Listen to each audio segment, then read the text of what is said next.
Everyone agrees it's not going to be an easy year to navigate with the recession deepening, but not all asset classes are created equal. So here are 15 asset classes or sectors that are going to perform well in 2024.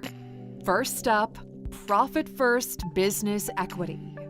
Profitable businesses are the new gold mines. Businesses that on a monthly basis spend less money than they make are now the absolute standard of financial success. Private equity firms have been scooping them up one after the other. Boring businesses have become a trending topic amongst your favorite financial influencers. Owning such a business, or at least a part of it, allows you to sleep just a bit better at night, but the operation part is becoming increasingly difficult. With suppliers pumping up their prices and the cost of goods going up, this will put pressure on the salaries of the people working for you.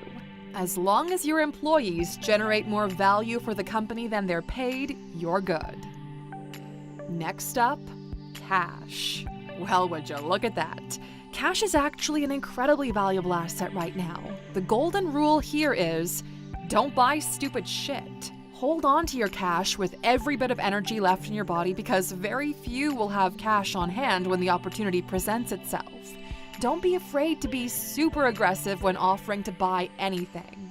Since cash is scarce right now, people will give you preferential terms and better deals for cash. It seems like inflation is under control for the time being, so if you've got the powder, keep it dry for 6 to 18 months, and you might just strike gold.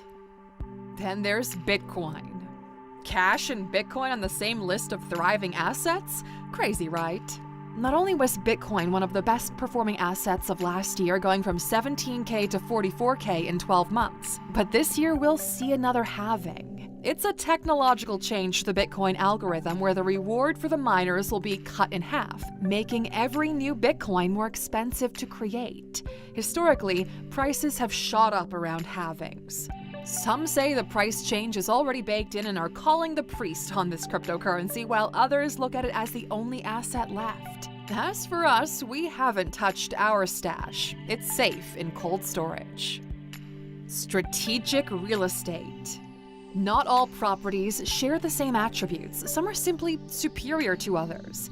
Great commercial properties are still going to cash flow well for landlords. Since businesses are looking for any opportunity to cut costs, relocating to a cheaper office is usually one of the first levers to pull.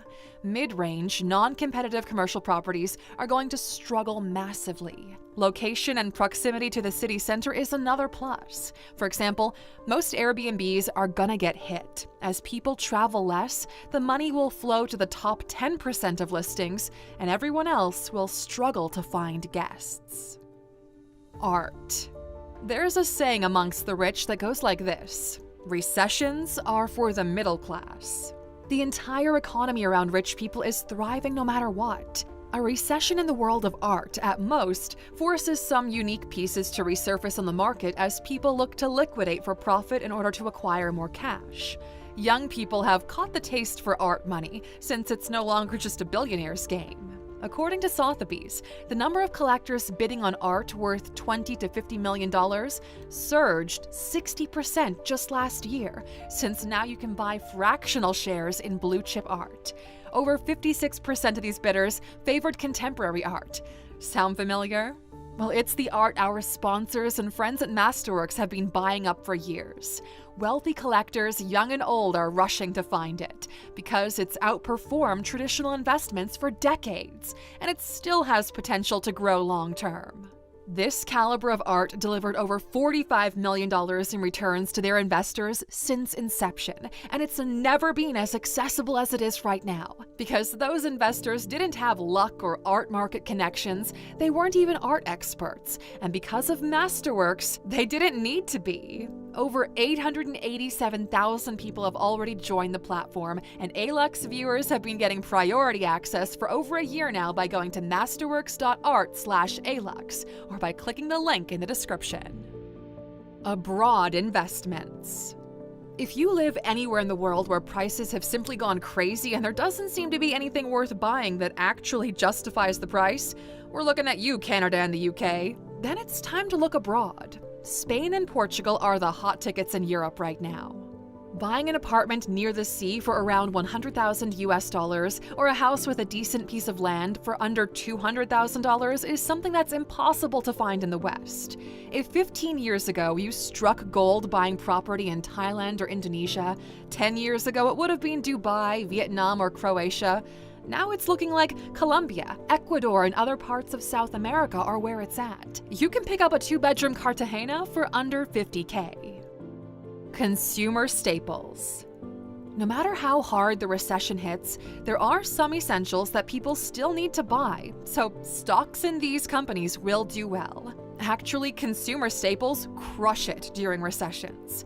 Business Insider looked at the performance of consumer staples in 2015 and found they'd beaten the S&P 500 by 49% over a 25-year period. However, most of that outperformance was due to their strength during 3 recessions. This is a look at consumer staples during US recessions. So if you're looking to make some plays in the market, this might just be your best bet. Financial indexes, or ETFs, you feel like you understand. We are big on indexes over here. The truth is, if you've got just a little bit of money, you're probably gonna do better if you use all of it to buy 1 or 2 stocks in companies you really believe in. If you're right, you'll do well, 40% plus returns. Vanguard Large Cap ETF VV, Avantis International Equity ETF AVDE, Emerging Markets China ETF, or find yourself a fixed income ETF where at least you know what you'll earn. You can search for these terms on your own. Personally, we're big on indexes. We dollar cost average every quarter, and in times of true recessions, we double down on how much we're buying. It's served us well so far. Drugs, big pharma, and health-centered subscriptions. From Ozempic to people now taking pills by the dozen, to an obsession with the extension of life among those who can afford it. Health is having a moment right now, a big one, with money being poured into the sector at an unprecedented pace. Wegovy and Ozempic changed the way that people think about weight loss and became category-defining products. In times of recessions, people usually consume lower-quality foods, which leads, en masse, to higher health problems, so even more pills. Do-it-yourself services focused on money saving or money generating. Additional income has become the norm. Outside of delivering food or driving for Uber, companies that can supplement an individual's income will do extremely well, especially if the focus is on saving the user's money. Look, we're not going to be shocked if Groupon gets reinvented, if a cheaper version of Airbnb or Booking comes into play. The other focus will be on getting your life together. Most people have been overspending and lack basic understanding of finances or what it takes to build wealth. Although they don't live paycheck to paycheck, they live what we like to call holiday to tooth surgery, which is kind of the same thing. At the end of the month, you still don't have money left. The way you take control of your life is by learning the secrets of how money moves and what actionable steps you need to take to get more control over your life. If you want to go basic, buy gold. It matched the performance of the S&P 500 last year, and it's likely going to do the same this year unless things go south really bad. In times of recession, gold outperforms the stock market by 20 to 40%, so think of it as a way to hedge your bets. Also, if you want to, you can buy gold bars and actually touch it, hold it in your hands, and you can't do that with a stock. And you know, most trading platforms offer you the option to buy and hold gold the same way you would do with stocks, so you might want to look into this. Gas and oil. The volatility of this sector has kept us away from it, but the traders that we know in this space have made a killing in the last year, and they're pretty optimistic about 2024. We'll talk about renewables in a second, but most of our energy still comes from oil and gas. War is usually great for this sector, and so far things don't seem to be quieting down on the Eastern Front. Solar and energy. As a sector, it's slowly trending up. It's one of the few safe bets over the next 20 to 30 years. The macro trend is here and it's happening. On the retail side, in an effort to minimize long-term costs, people would rather sacrifice the present and pay the cost for some solar panels and an in-house battery. At least, those who can afford it are considering this. On the business side of things, it's all about the carbon tax and the benefits that come with the transition to electric. International currencies. You might be thinking the dollar is doing really well right now, and you'd be shocked to learn that since they've been printing money like crazy, it's slowly falling behind other international currencies. One Swiss franc is $1.18 US. One British pound, $1.27 US. 1 euro, $1.10 US. Having your savings in multiple currencies, or at least in a more stable currency, can be your hedge against the money printer going brrrr. Cheap labor or immigrant human capital. There's always going to be someone who'll happily do your job for half the pay because they're coming from less than that.